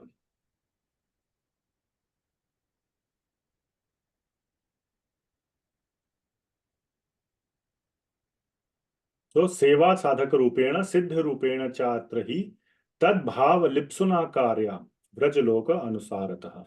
So in the Sadhak Deha, one follows the acharyas. In the Siddha Deha, one follows the Ragatmika Bhakta. So that is the understanding. Okay. So that is, you already know it in the Raganuga, or you get some understanding of it, and it deepens. It becomes clearer and clearer and clearer as you go along.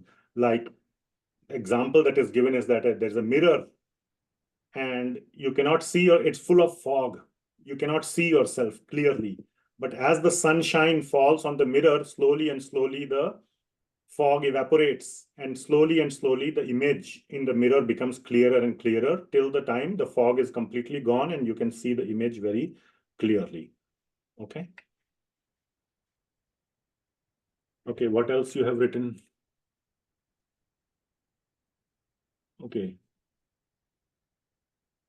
Did Prahlad do some activity in the previous life to attract his mercy in the womb?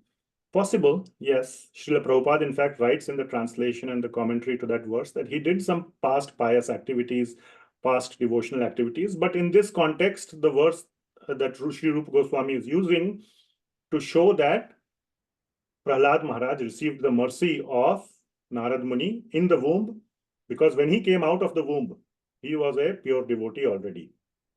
So he's giving this as an evidence. Again, it's not that there was absolutely no pious credits or devotion, bhakti in his previous life. So I don't know the past life of Prahlad Maharaj, but there definitely, Rupa Goswami giving this as an evidence doesn't preclude or exclude that from having happened. Okay, it could be a combination of multiple factors, but it is still being used as evidence by Sri Rupa Goswami, and therefore it is perfectly authentic and we accept it. Okay, I hope I answered all your points. I don't see any other questions. Okay, you said okay, thank you. Okay, good. Okay, let's move on. So we'll go on for 10-15 minutes and we will stop. So this is one of my favorite sections of this Bhava Bhakti chapter. So let me share. Bhava arising by mercy of Krishna. Oh, sorry, we did this. 9 reliable symptoms of Bhava Bhakta. So, previously we discussed some of the symptoms of a Bhava Bhakta, or symptoms visible in the stage of Bhava Bhakti, like tears and goosebumps, shivering, faltering voice, etc., etc. Many of the external symptoms. So these are external symptoms. Now we will see the internal symptoms in the mind, or how a Bhava Bhakta thinks. These are not in his control. He doesn't think, oh, now I have to shed tears. Now I have to, shiver. He doesn't do that. This automatically happens. Okay. So we go through the mentality now of a Bhava Bhakta, how he operates. We get an inside view of his thinking, of his attitude, of his consciousness. Okay. Another point that Srila Prabhupada makes in Nectar of Devotion very strongly, and he picks this from a commentary of Srimad Bhagavatam 2.3.24 of Sri Vishwanath Chakravarti Thakur. So it's not just Srila Prabhupada. He's corroborating again, giving reference to Sri Vishwanath Chakravarti Thakur, that these symptoms, these external symptoms, tears, and some people, as you know, they can shed tears on will. You tell them you shed tears now, they will be able to shed tears. I don't know how to do that, but there are people I have seen who can do that. Okay. So point is that, there's some, who are expert in crying. Little thing, even if you praise them or if you say something nice, they have the ability to cry. Not only when you say something bad to them. So the point is that these symptoms can be imitated by some unscrupulous people. They could be neophytes or non-devotees, or sometimes due to the power of somebody else, some very, very influential person, like maybe you are hearing a lecture by Srila Prabhupada, or you are sitting in front of some very, very advanced devotee and momentarily some tears come to your eyes. One should not think that, oh, I am at Bhava stage. Or many people show off these symptoms because they have read this chapter. oh, so people will think I'm such a big bhava bhakta. So that is the reason why Sri Goswami is giving these internal symptoms also. Now, you cannot know what that other person is thinking. So mainly this is for self-evaluation, because sometimes you may yourself cry, or something you come across in Srimad Bhagavatam or wherever. So one must not artificially think I am bhava bhakta and all that. Okay. So, and a very important characteristic internally will be that, if you are addicted to so many sense objects or sinful activities, it doesn't match. So, you fail the litmus test. At that point, you fail the crucial test of sense gratification, sinful activities. All right. So anyway, coming to those external symptoms, tears, shivering, trembling voice, goosebumps, etc., advanced devotees are able to suppress those. So it's much easier to, some may say, oh, shivering and tears are, somebody gets rarely. Ability to suppress them is even more rare. And that is a sign of advanced devotee. So it is not like when advanced devotee is hearing. When Chaitanya Mahaprabhu, who is Krishna himself, used to hear Srimad Bhagavatam, he used to cry. All right, even though he is Krishna himself. So it's not like an advanced devotee doesn't feel like, or tears don't come. They do come, even in advanced devotee. Even Srila Prabhupada, there are 1 or 2 videos where he is, shedding tears. So, but they are able to easily suppress them, and they have no desire to show off at all. Okay. So for these very many reasons, these real and reliable symptoms are now being described, and these are the symptoms that actually distinguish a serious devotee at the bhava stage from an imitator. And mainly it is for ourselves, but you can apply it on others also. If, again, not as a judge, but if you are closely watching someone for a long time, one will be able to see. Now, it is important to judge. I will say this, because if you want to find out who to associate with, so many people, there is so much stress on association of pure devotee, association of pure devotees. And every time somebody asks, I have myself asked, how to find pure devotee? How to find such a person? So it is not about a judge, being a judge, oh, he's pure devotee, he's not. Don't go around putting labels on people. But you have to judge, because if you find a pure devotee, how will you find? First of all, if you do find, use these symptoms. And if you find, go and catch his feet and never leave. Even if he tries to shake you off, you have to be strong to keep catching his feet. Don't leave, because that is the best and greatest path to Krishna Prem. So you have to judge who is, and these are very good symptoms, exceptionally good symptoms to judge also. But don't go sharing your judgment. Don't put labels on people. Don't post it on Instagram, Facebook, blah, blah, blah, blah, blah. Okay, that, this person is pure devotee, this person is not. Even now, it is obviously said, don't criticize people. Definitely don't say this person is not pure devotee, but it is not good to put publicly, this person is pure devotee. Never do that. Okay, if he is genuinely pure devotee, he will not like it.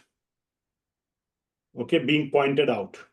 Okay, so keep it in your heart. You can privately go and express to that person and genuinely seek his or her association. And yeah. So, but for all these reasons, you have to be the judge. And to be the judge, you need to know the metric or the yardstick of what to judge against. All right. So that is the importance of this section. 2 things. For ourselves, you must be your judge, very strong judge of yourself. And for others also, so that you can find out who is a pure devotee and go and catch his feet so strongly that you will never leave. Okay, so that is the purpose of this section. Okay, so you are here ready to hear the 9 symptoms of a Bhava Bhakta? So here is the verse. 2 verses. Bhava Bhakti chapter, 3rd chapter Bhava Bhakti 25 and 26. Kshantir avyartha kalatvam viraktir mana shunyata asha bandha samutkantha nama gane sadaruchihi asakti tad gunakhyane प्रीतिस्तद वसति स्थले इत्यादयो अनुभावास्युर जात भावांकुरे जने. So 9 symptoms are given. We will cover it. Iti adyo anubhavasyur jata bhavankure jane. So what it means is that these symptoms that are present, these anubhavas, these are known as anubhavas or the symptoms. If they are present in a person, in a jana, it means bhava ankura. Bhava bhakti has sprouted in that person. All right. And the more number of symptoms that are there, the more advanced bhava bhakta he is. Okay. So a very, very great bhava bhakta will typically have all of these 9 symptoms. So it is an and. In this case, as against the 5 most important limbs of bhakti, any one is enough. There it's not an and, but here it is an and, that a bhava bhakta will have, typically the more advanced bhava bhakta will have more and more of these symptoms, and the topmost will have all 9 symptoms. So many of these you can understand. So let us see the English translation. So kshanti. Okay. Kshanti means perseverance or tolerance. Okay. Then avyartha kala tvam. Avyartha. Avyartha means does not waste. Vyartha means waste. Avyartha means does not waste. Kala means time. He does not waste time. He always does activities or whatever of things in relation to Krishna. Properly utilizes time. Then virakti. Virakti means detachment. And we will unpack these also as we go a little bit. Then mana shunyata. Mana shunyata means no, shunya means 0, and man means pride or expectation of pride or for people to respect me. So pridelessness. Then asha bandha, very important. Asha bandha means one has great hope. Asha means hope. So one has great hope that if I am not getting Lord's mercy today, he doesn't doubt the process. Oh, is the process working? Is this process correct or genuine? No, he doesn't doubt. One day I will get it. Definitely I will get. He is sure that he will get. That confidence is there in his heart. Asha bandha. Then samutkantha. Samutkantha means extreme eagerness for achieving the desired success, which is Krishna Prem. So he's very eager. This indicates the sense of urgency. He's always eager. Therefore, and this relates also to other things like not wasting time. If you're completely focused, eager for a goal, you will not deviate from the goal. You will always keep working towards it. Then Nama Gane Sada Ruchi. It's straightforward. Nama Gane, singing the name. Sada, always Ruchi. He has great taste and attachment for always. I should include the word always here because there's the word Sada. Nama Gane Sada. Always chanting the holy name of the Lord. Now, always doesn't mean always, because there will also be the 8th one, which is to describe the Lord's qualities. So how can he do describing Lord's qualities and Namagan together? One is Nama, one is Guna, Roop, Leela. So you cannot do unless you have 2 mouths, like Brahmaji, or 4 mouths.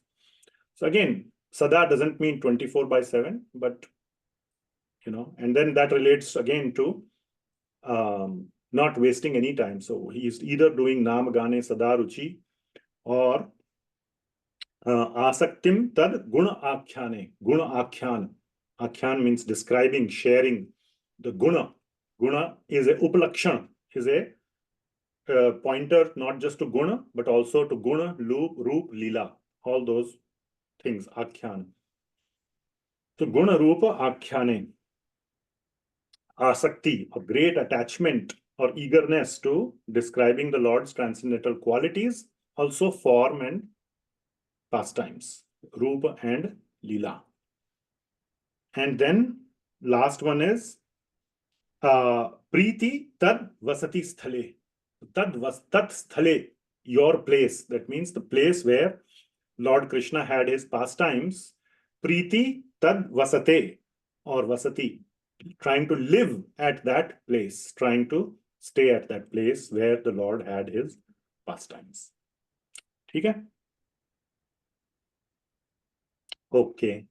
Now there will be a huge section from 27 to 40. This was 26, 25, 26 is just the list of the 9.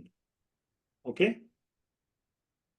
So now 27 to 40, 14 verses will describe evidences and more details about these. So 5 of them have little more explanation given by Śrī Rupa Goswami.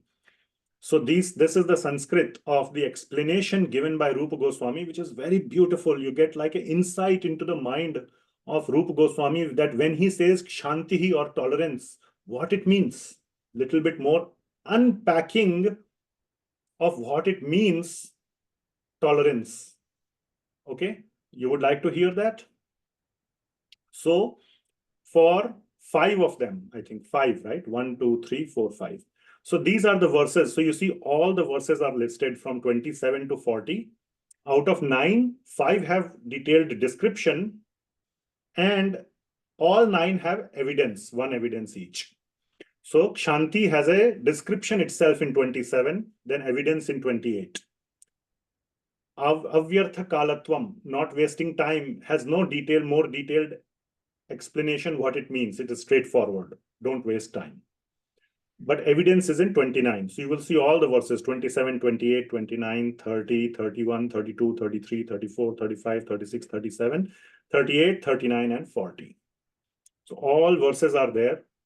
9 of them, which are listed here, contain evidences, and these 5 contain more detailed understanding of what that quality means or what that symptom means. So let us cover these 5 and we'll end the class today. Okay. I know I'm keeping you for a long time, but we are trying to go through the Bhava Bhakti and then Prema Bhakti. Another week, or if I get one more week, next week, no class, because my Guru Maharaj, His Holiness Romapad Swami, is arriving in town. So he will be doing classes all weekend, starting from next Tuesday. So please come for those classes. And next week, after that, we will complete Bhakti-rasāmṛta-sindhuḥ. We will finish Bhakti-rasāmṛta-sindhuḥ. And with that, for those who had started Bhakti Shastri with Bhagavad Gita, Bhakti Shastri will be over. At least the classes will be over. Homework and test will be there, but classes will be over. And we can start new batch and we will see what to do. Okay. And for those who continuing the Bhakti Shastri, you will continue with Bhagavad Gita now after that. Okay. So those who had enrolled for Bhakti Shastri after the Bhagavad Gita was done. So first batch will be done. Okay. So 5. And so within one more weekend, we will finish Bhakti Shastri for the first batch. Okay. Let us go into it. So I have gone into the detail of each. So Kshantihi means tolerance. So this table, I really like this, the way this table is organized. So this is the meaning of Kshantihi. Okay, that Kshobha hetavapi prapte kshantir akshubhibhitatmata. So Kshobha and akshubha. So what is the meaning of Kshobha? Kshobha means agitation or irritation. Okay, so Kshobha hetava api means there is a full reason, you have full justification to be agitated and irritated. You would not be wrong to be agitated or irritated or disturbed. So even when there is full reason to be agitated or irritated, still remaining unagitated or unirritated. That is tolerance. So in the face of all the possible agitation or all the possible reasons for agitation and irritation, one stays unagitated and undisturbed. So that is the meaning of tolerance. I felt it is a very nice way that Sri Rupa Goswami has described. So whatever be the reason of agitation or irritation or disturbance or pain or whatever it is, suffering, you can go as deeper or as more serious as possible, not accepting the not suffering. Pain may be there, but you don't make it into a suffering. Then not wasting time, that is not, doesn't have it, right? Then virakti, or we can say detachment, but viraktir indriya arthanam syad arochakata swayam.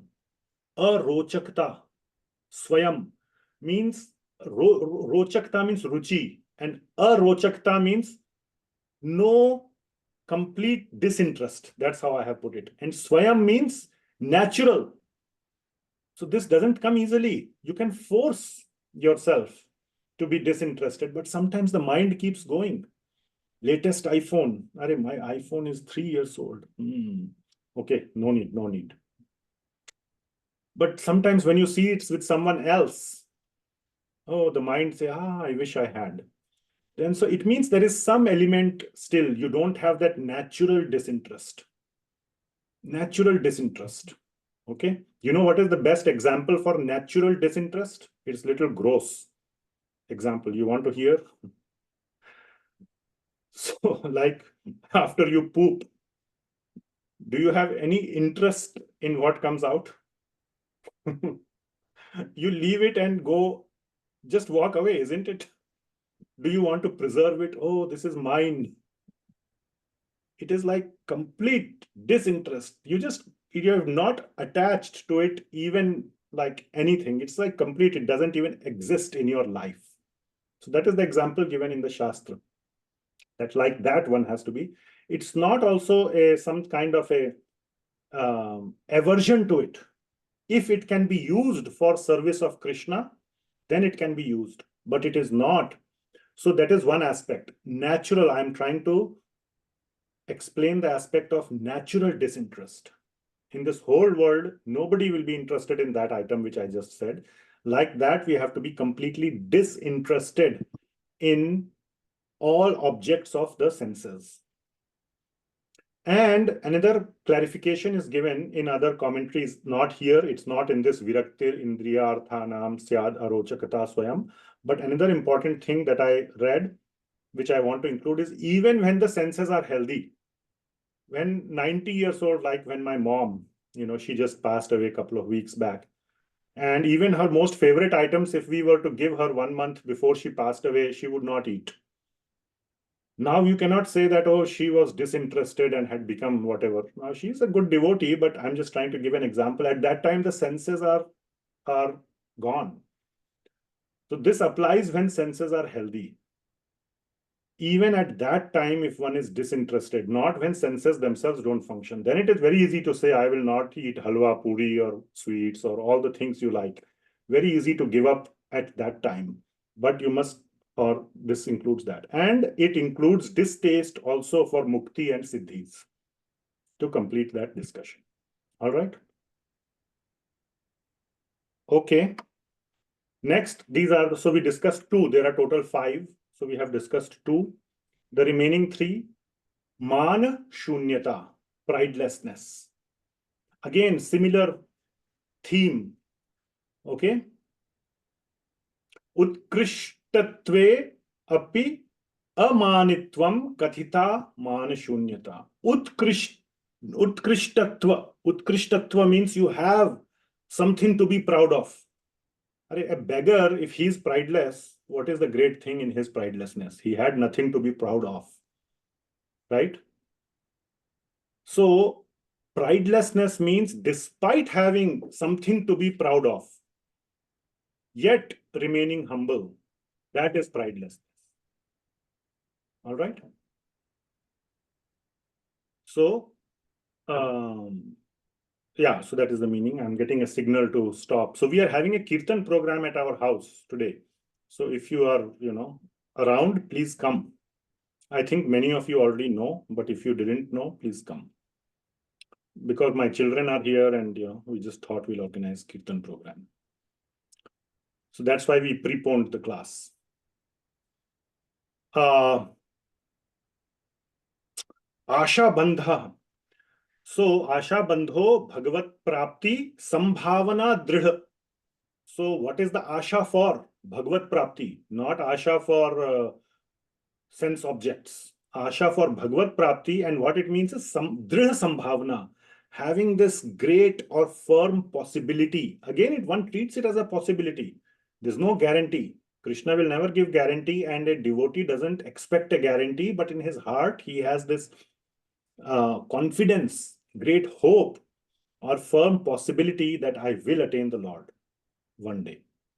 So having no doubts on the process. And then Samutkantha. So Samutkantha means eagerness, or it is described as Samutkantha means Nijabhishta Labhaya Guru Lubdhata. Means that Lubdha means it's the root word is lobha, or that greediness, extreme greediness, we can say eagerness or greediness for obtaining our sadhya. And the sadhya is Krishna Prem. So extreme greediness for obtaining Krishna Prem, or extreme eagerness, and that leads to a sense of urgency.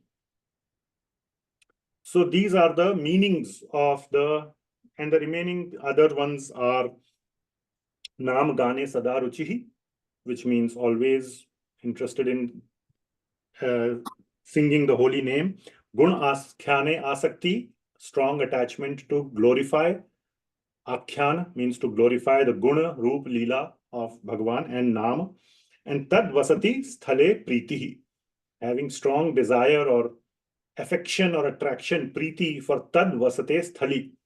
Sthale, Tad Vasati Sthale, to reside in the place of the Lord where the Lord had his pastimes. All right, so it is 6 o'clock. After a 2-hour marathon session, we will stop today. Any questions?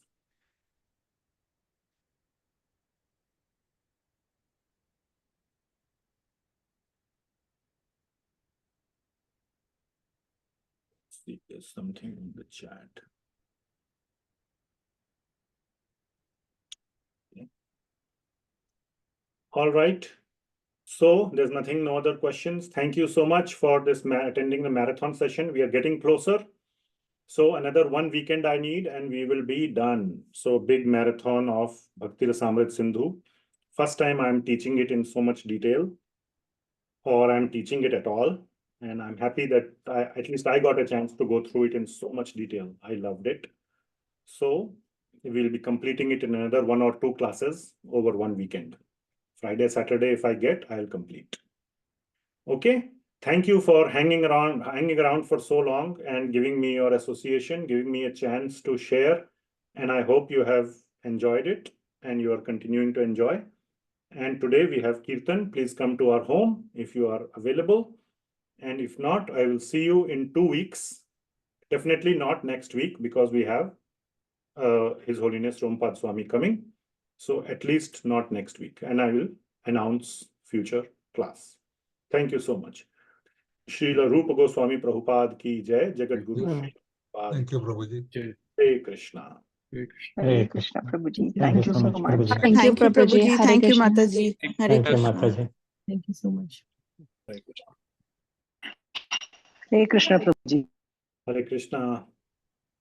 Hare Krishna, Prabhuji. Hare Krishna, Prabhuji. Thank you. Hare Krishna, Mataji. Hare Krishna, Prabhuji. Why there were